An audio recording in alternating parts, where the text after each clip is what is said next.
Pada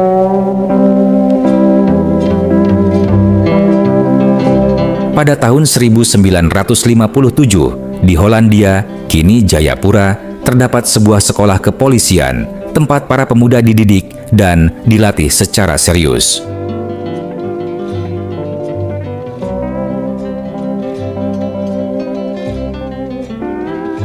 Mereka menerima pendidikan yang menyeluruh agar kelak mampu menjalankan tugas sebagai anggota polisi yang menjaga ketertiban dan keamanan masyarakat.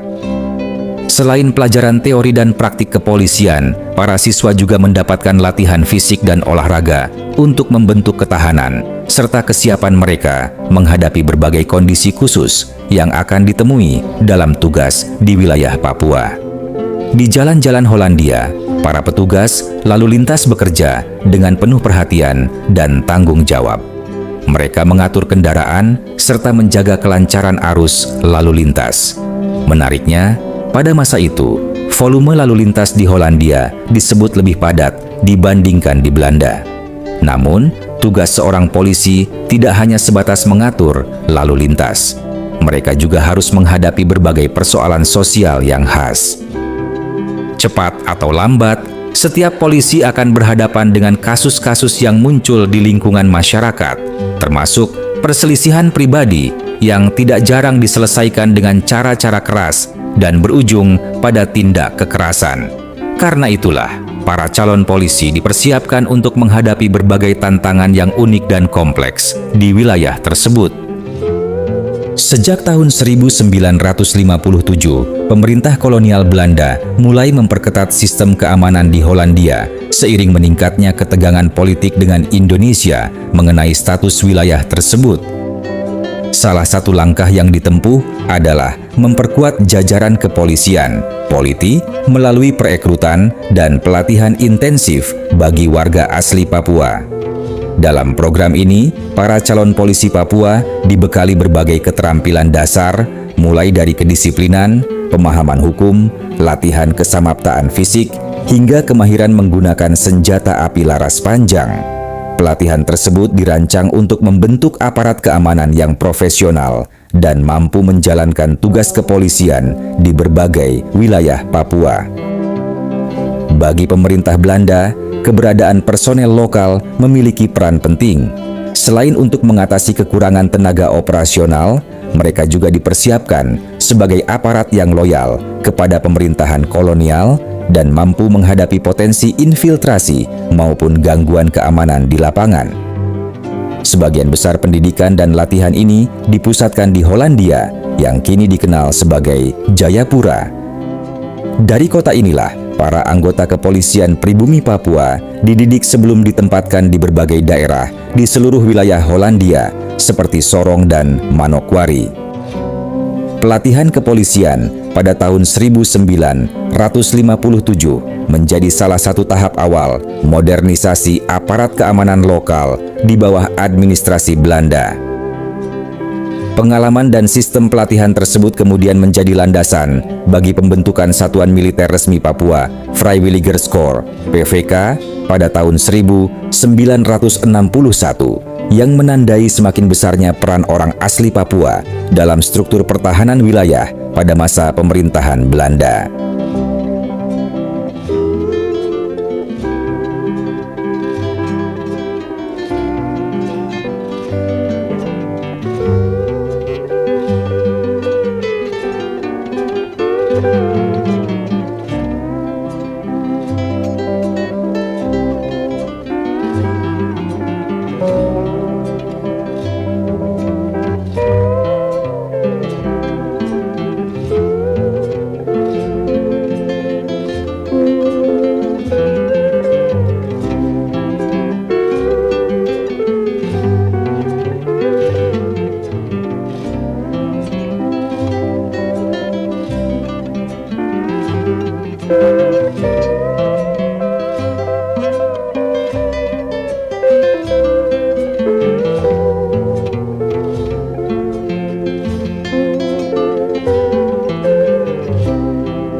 Masih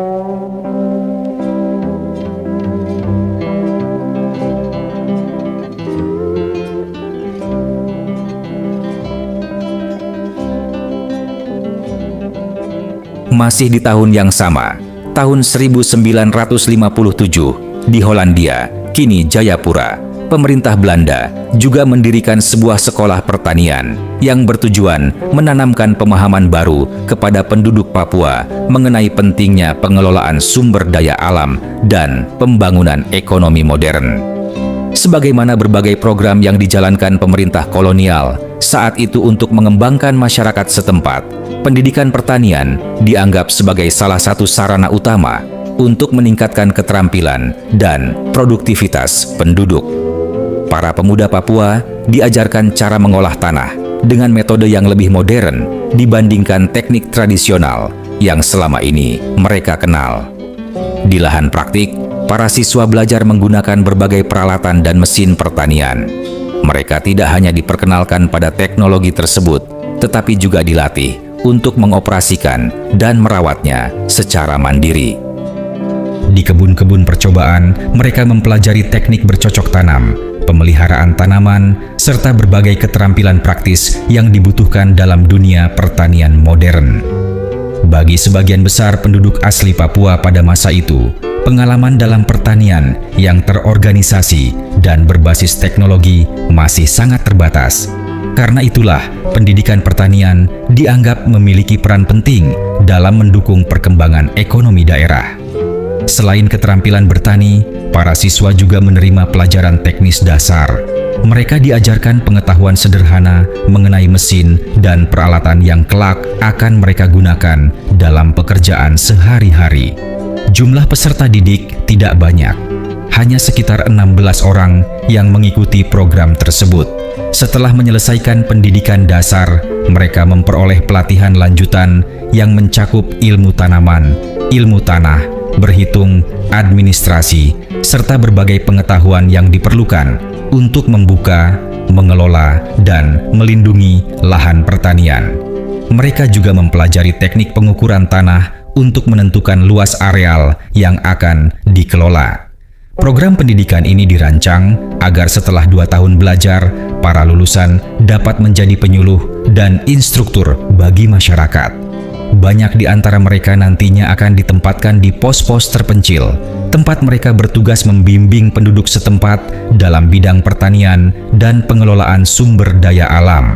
Selain itu, mereka juga akan mendorong masyarakat untuk menjaga serta melindungi kawasan hutan. Para siswa dibekali pemahaman mengenai manfaat dan pentingnya penebangan yang terencana, pemanfaatan hasil hutan secara bijaksana, serta perlunya melakukan penanaman kembali setelah pohon-pohon ditebang. Sebagai pengelola masa depan, mereka diharapkan mampu memastikan bahwa regenerasi hutan terus berlangsung, sehingga sumber daya alam tetap tersedia bagi generasi berikutnya.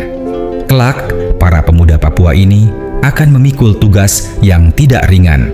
Mereka harus menumbuhkan kesadaran di tengah masyarakat mengenai pentingnya menjaga hutan yang selama ini terbentang luas di sekitar mereka. Hutan tidak lagi dipandang sekadar bagian dari alam liar, melainkan sebagai kekayaan berharga yang harus dikelola dan dilestarikan agar tetap memberikan manfaat bagi kehidupan dan pembangunan daerah di masa depan. Sekolah Pertanian Belanda di Hollandia, kini Jayapura, yang berdiri pada tahun 1957, melahirkan generasi tenaga terampil yang kemudian memainkan peran penting ketika Papua bergabung dengan Indonesia. Setelah penyerahan administrasi dari Belanda pada 1962 sampai 1963, banyak tenaga ahli dan pegawai kolonial kembali ke negaranya sehingga terjadi kekosongan di berbagai bidang, terutama sektor pertanian dan pemerintahan. Dalam situasi tersebut, para lulusan sekolah pertanian menjadi sumber daya manusia yang sangat dibutuhkan.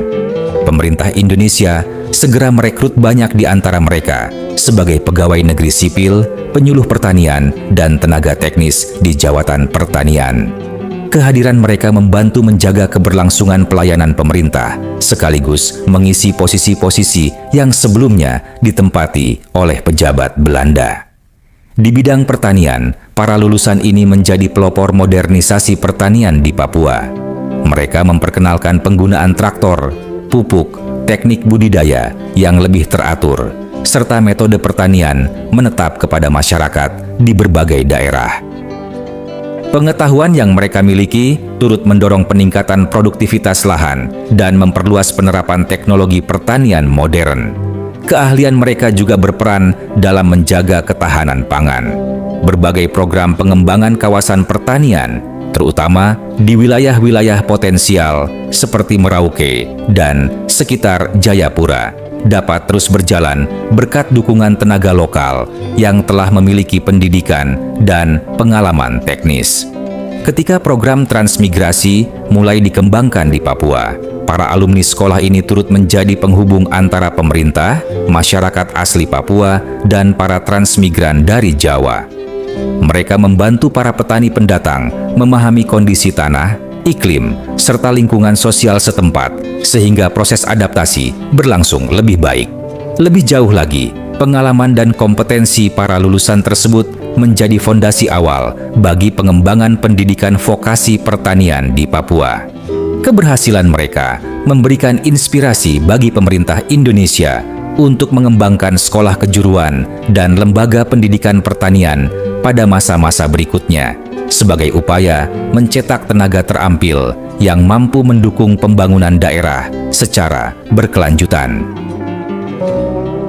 Pada tahun 1958, di Merauke, terdapat sebuah sekolah teknik dasar, Lagere Technische School, yang menampung sekitar 100 siswa. Para murid dibagi ke dalam 2 jurusan, yaitu pertukangan kayu dan pertukangan bangunan. Untuk dapat diterima di sekolah ini, mereka harus terlebih dahulu menyelesaikan pendidikan di sekolah desa atau sekolah dasar. Selain pendidikan bagi anak laki-laki, tersedia pula asrama khusus bagi siswi. Di sana, mereka memperoleh tempat tinggal, makanan yang layak, serta pembinaan kehidupan sehari-hari. Setiap hidangan disajikan di meja makan yang tertata rapi, sementara para siswi diajarkan berbagai keterampilan rumah tangga menurut tata cara kehidupan Barat. Mereka belajar memasak, menjahit, merawat pakaian, serta mengelola rumah tangga dengan baik. Hingga saat itu, hampir 200 perempuan pribumi yang telah lulus dari sekolah-sekolah misi telah bekerja di berbagai sekolah dan lembaga pendidikan. Selain itu, para siswi juga dibekali pengetahuan mengenai cara merawat anak dengan baik, menjaga kebersihan keluarga, serta memelihara ternak yang dipandang sebagai salah satu tanggung jawab penting kaum perempuan di pedesaan.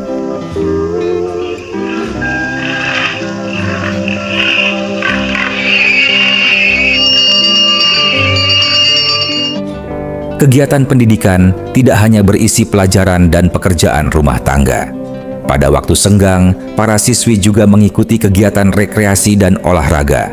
Mereka diajarkan berbagai permainan serta tarian sederhana yang diperkenalkan dari luar daerah untuk menjaga kesehatan sekaligus melatih kebersamaan. Apabila seorang misionaris telah menyelesaikan tugasnya di suatu daerah, ia kemudian melanjutkan perjalanan ke wilayah-wilayah baru yang masih berada di luar batas daerah yang telah dijangkau. Melalui kegiatan misi dan zending, mereka memasuki kawasan-kawasan yang sebelumnya belum pernah didatangi orang Eropa. Bersamaan dengan penyebaran ajaran Kristen, wilayah pelayanan mereka terus meluas dari waktu ke waktu. Dalam banyak kesempatan, para misionaris merupakan orang pertama yang membuka hubungan dengan masyarakat di daerah-daerah terpencil. Setelah mereka datang, pemerintah kolonial kemudian mengikuti dengan berbagai langkah administratif, pembangunan jalur perhubungan, serta penyelenggaraan pelayanan umum. Menurut pandangan film ini, proses penginjilan seringkali diikuti oleh upaya pasifikasi dan apa yang disebut sebagai peradaban di wilayah-wilayah tersebut. Sesudah masa-masa ketika pekerjaan zending mengalami hambatan akibat peperangan di Eropa, kegiatan misi kembali berkembang. Jumlah jemaat Kristen pun terus bertambah Sementara, semakin banyak penduduk setempat yang mulai menjalani kehidupan dalam masyarakat yang dibentuk berdasarkan nilai-nilai dan ajaran Kristen.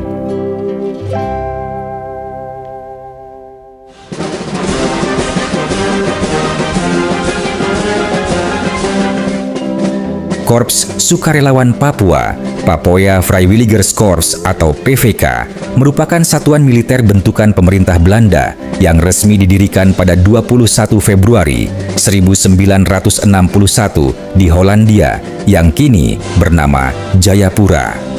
Korps ini lahir di tengah memuncaknya sengketa antara Belanda dan Indonesia mengenai status wilayah Nugini Barat. Bagi pemerintah Belanda, pembentukan PVK menjadi bagian dari upaya memperkuat pertahanan wilayah, sekaligus menunjukkan kepada dunia internasional bahwa penduduk asli Papua memiliki peran dalam pemerintahan dan pertahanan yang sedang dibangun. Seluruh anggota PVK direkrut dari kalangan pemuda asli Papua. Namun, kendali komando tetap berada di tangan perwira dan militer Belanda. Selain dipersiapkan sebagai pasukan keamanan, keberadaan PVKA juga memiliki dimensi politik, yakni mendukung rencana Belanda untuk mempersiapkan Papua menuju pemerintahan sendiri di masa depan.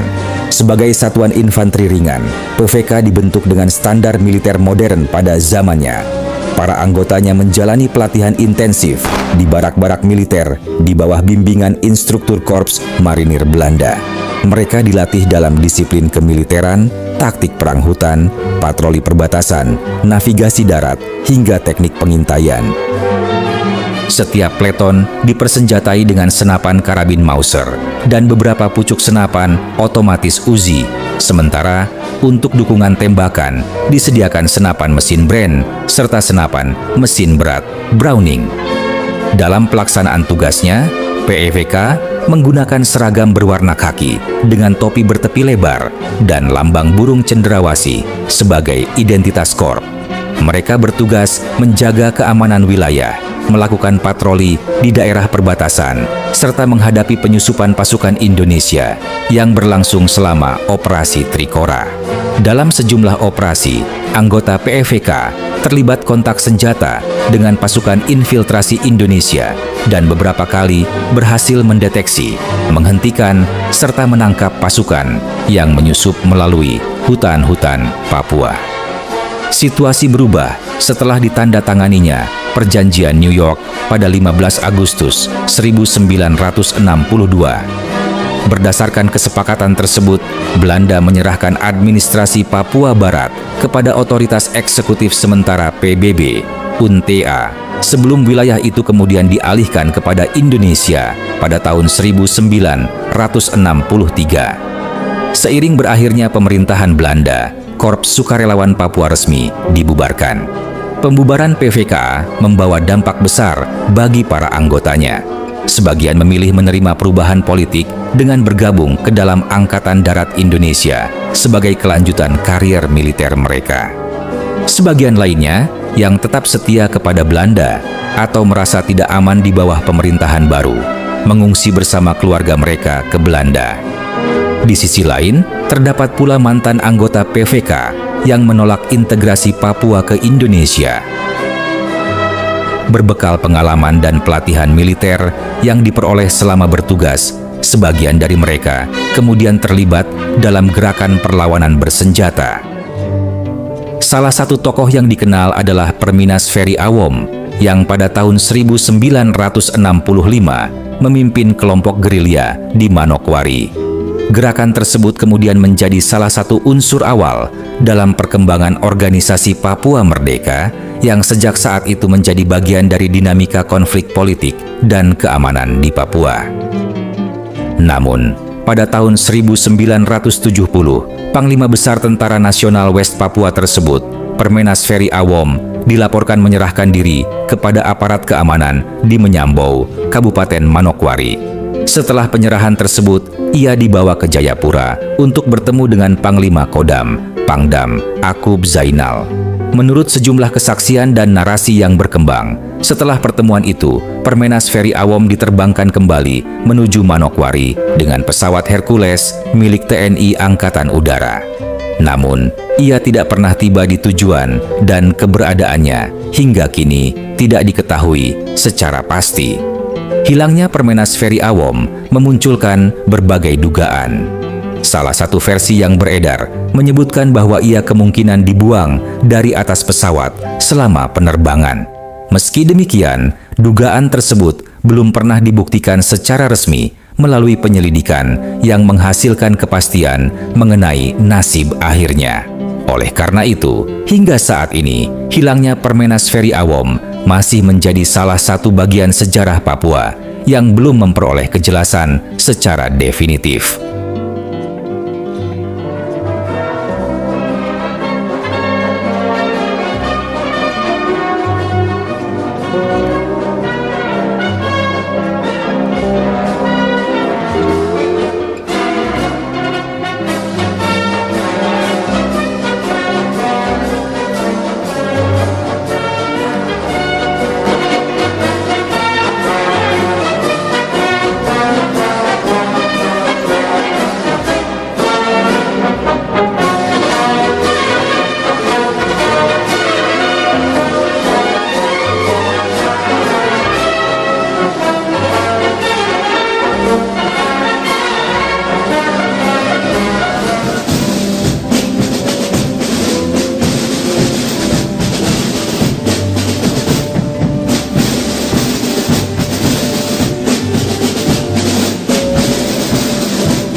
Terjal dan pelabuhan laut kawasan Dok.